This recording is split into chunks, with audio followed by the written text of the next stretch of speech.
Olá, meninas e meninos! Nesse vídeo nós vamos falar sobre o plano de eficácia dos negócios jurídicos. E a gente começa tratando da condição. Quando a gente fala do plano de eficácia, você precisa lembrar lá da escada pontiana, quando nós tratamos dos elementos de existência, validade e daqueles elementos que são necessários para a produção de efeitos dos negócios jurídicos. Recorde que o legislador preferiu não tratar dos elementos de existência individualmente. Ele trata de todos eles lá no artigo 104, quando discute os elementos de validade, agente capaz e legítimo, objeto lícito, possível e determinado.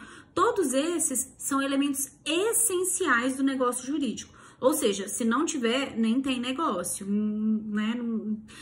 Tem, mas ele não é válido. Então, a gente já discutiu bastante isso quando nós estávamos tratando do plano de validade. Lá no nosso código você encontra esse assunto a partir do artigo 104. No plano de eficácia você encontra os elementos acidentais, condições, termos e encargos. Nem todo negócio jurídico vai apresentar uma condição suspensiva, uma condição resolutiva. Às vezes tem, às vezes não tem, porque esses são elementos acidentais do negócio jurídico.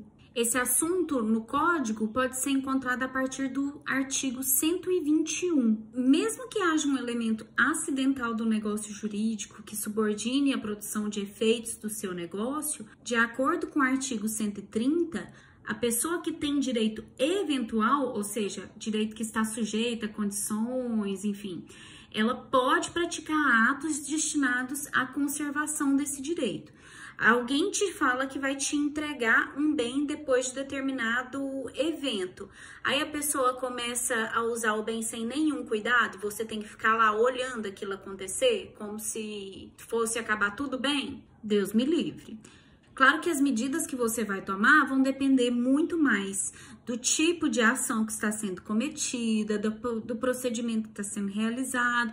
Isso é uma coisa de processo civil, a gente não vai brincar disso agora, porque senão vai ficar muito complicado para você, e eu acho que não é o momento de complicação, porque senão você desiste do curso e eu não vou gostar. Então nós vamos ficar só na parte de direito civil mesmo, que já está muito bom.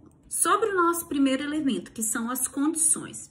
As condições são eventos futuros e incertos que subordinam a produção de efeitos dos negócios jurídicos. Aí as partes resolvem manifestar a vontade delas para fixar este evento futuro e incerto como um marco na produção de efeitos, ou para os efeitos começarem ali, ou para eles acabarem naquele momento. Em regra, toda condição que não é elaborada em contrariedade à legislação é uma condição lícita e plenamente aceitável, desde que derivada da vontade das partes. É o que está aí no artigo 121 e no 122. Nós temos dois tipos básicos de condições. As condições suspensivas, que estão lá no artigo 125, e as condições resolutivas do artigo 127. A principal diferença entre elas é que uma delas dá início à produção de efeitos e a outra encerra a produção de efeitos. Prof, como que eu vou lembrar qualquer uma, qualquer outra? Eu decorei esse negócio assim. A condição suspensiva deixa o negócio meio no ar, entendeu? Fica suspenso, assim. Aí, quando ela acontece, pronto, começa. A condição resolutiva, não é possível que o nome não ajuda pra nada. A condição resolutiva é aquela que encerra, resolve, ela põe fim em alguma coisa. Pronto, resolveu. Então, a produção de efeitos vai até ali. Prof, eu ainda não tô entendendo isso, não. Muito difícil. Ó a figura, então. Ó, o artigo 125 dando o conceito pra você. Subordinando-se a eficácia do negócio jurídico à condição suspensiva, enquanto esta não se verificar, não terá direito a que ele visa. Então, olha a setinha que eu coloquei aí, ó. Você faz um negócio em 2019, aí o tempo passa e nada da condição aparecer. Quando ela aparece, acontece a produção de efeitos. Nesse caso da figura, o que eles combinaram? Que quando a pessoa defendeu o TCC, a gente não sabe que dia, a gente não sabe que ano, pode ser até antes disso daí, ela vai ganhar um carro, mas ela só ganha o carro depois de defender o TCC, certo? fica aquela promessa, aquele negócio em suspenso, assim, você fica lá no suspense, voando, sem saber se o negócio vai acontecer ou não. Aí você vai e defende o TCC, plum, ganha o carro. Olha que legal, você faz o negócio em 2019, mas os efeitos dele, que são a doação do carro mesmo, só vão acontecer depois da condição suspensiva. Quando eu faço um negócio com condição resolutiva, acontece o contrário. Aí no artigo 27, ele te explica que enquanto ela não se realizar, vigora o negócio. Eu prometo que vou emprestar o meu carro para você até o dia da sua formatura. Formou, acabou. Tem que devolver o bem. Aí na figura, faz o negócio em 2019, já emprestou o carro. Pronto, você tá usando o carro. Usa o carro, pronto. Aí forma. Pronto, acabou. Tem que devolver. Resolveu o negócio jurídico. Se você aceitar no seu coração que suspensão é isso e resolução termina alguma coisa, já vai ser um passo muito grande. Ainda sobre as condições resolutivas, a gente tem o dispositivo do artigo 128, que foi pensado para proteger aqueles atos já realizados antes do implemento de uma condição resolutiva em negócios de execução continuada. Quando tem prestação, eu prometo que você pode receber o aluguel de um dos meus imóveis para você se sustentar até você acabar a faculdade. Daí você fica recebendo, né? Todo mês recebe prestações. Um belo dia, você forma. E aí, o que acontece? Resolve, acaba. Aí, por que resolveu? Alguém tem que devolver dinheiro pro outro? Não. O que fez, tá feito. Pronto, acabou, resolveu. Você só tem que tomar cuidado com uma coisa. Toda hora o legislador escreve assim, salvo disposição em contrário. As partes podem escrever alguma coisa no contrato que elas elaboram ao fazer algum negócio diferente desse que tá aí no artigo 128? Claro que podem, claro que pode. Por isso que que o legislador colocou aí, salvo disposição em contrário. Ou seja, se as partes não inventarem nada, a gente segue isso daí. Outra classificação que você vai ouvir falar muito é a classificação enquanto condição potestativa. Potestativo tem a ver com poder, com decisão. Então, se uma condição é potestativa, é porque ela está sujeita ao arbítrio, ao poder de decisão de uma das partes. Tanto pode ser eu que propus o negócio, quanto você que está recebendo, ou que está comprando, que está fazendo uma outra coisa. Nesse primeiro exemplo, quando eu dobrar o meu salário, eu te dou o meu carro. Então, depende só de mim. É uma condição suspensiva, né? Porque a produção de efeitos vai vir depois da condição. E ela é potestativa porque depende da minha vontade. Já nesse segundo exemplo, ela depende, o implemento da condição depende da sua vontade. Quando você defender o seu TCC, eu vou te dar o meu carro, mas ela depende de você querer, de você fazer um TCC, de você defender o TCC, de quando isso vai acontecer. Esse tipo de condição só é problemática quando o negócio se sujeita ao arbítrio puro de uma das partes. É o caso de não ser nem condição, é mais um capricho do que uma condição. No nosso exemplo, quando o meu coração disser que chegou o momento, te darei o meu carro. Gente, coração é meu.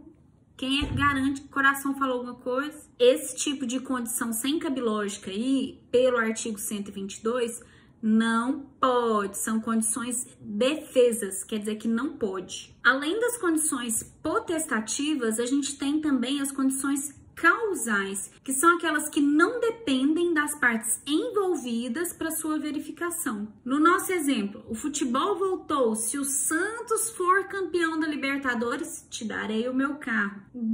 Não depende de quem quer que seja de nós, negociantes, a menos que você seja jogador do Santos, presidente do Santos, todos os jogadores do Santos.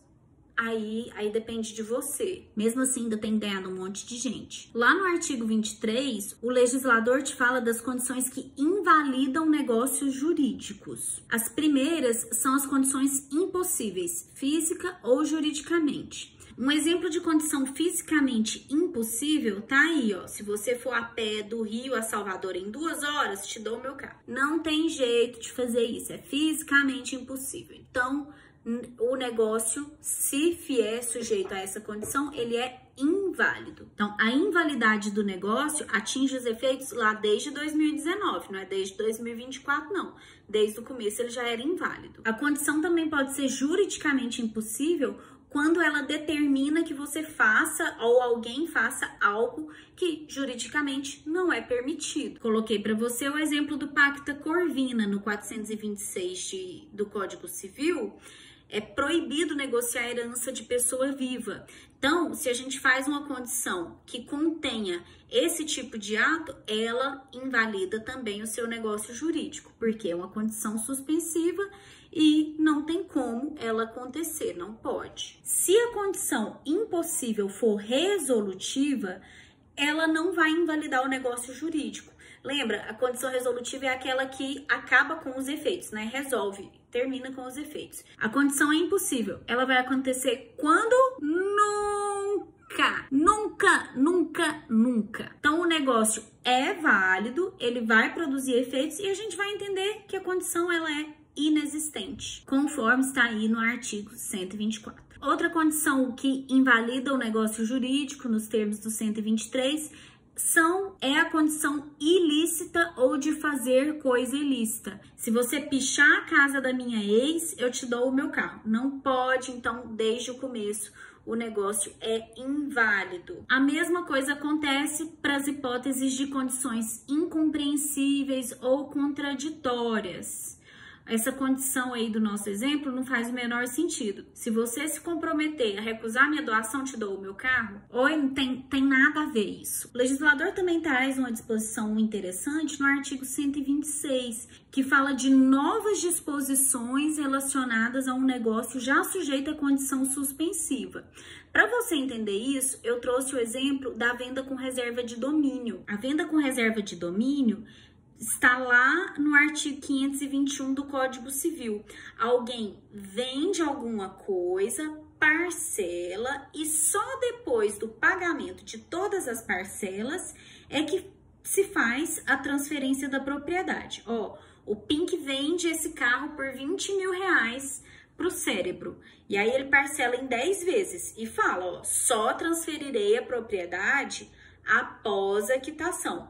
Essa aí, transferir a propriedade após a quitação, é uma condição suspensiva. Eles fazem o contrato escrito, tudo bonitinho, nos termos do 522, e o Cérebro começa a pagar. Só que, quando ele paga 8 parcelas, o Pink resolve fazer novas disposições quanto àquela condição suspensiva. Aí ele fala, não, vou mexer, que essa condição tá ruim pra mim, ó.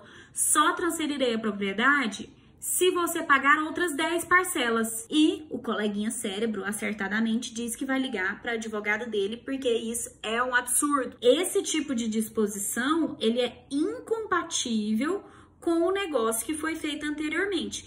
Quando acontece de as disposições serem incompatíveis, elas não têm valor. E a produção de efeitos acontece quando verificada a condição suspensiva inicialmente prevista. Prof, mas essa matéria é muito fácil. É difícil não é não, mas é meio complicadinho.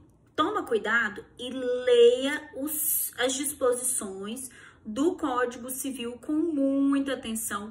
E toda vez que tiver escrito assim, salvo se, você vai circular e fazer uma seta. Eu espero que você tenha gostado. Um beijo, até o próximo vídeo.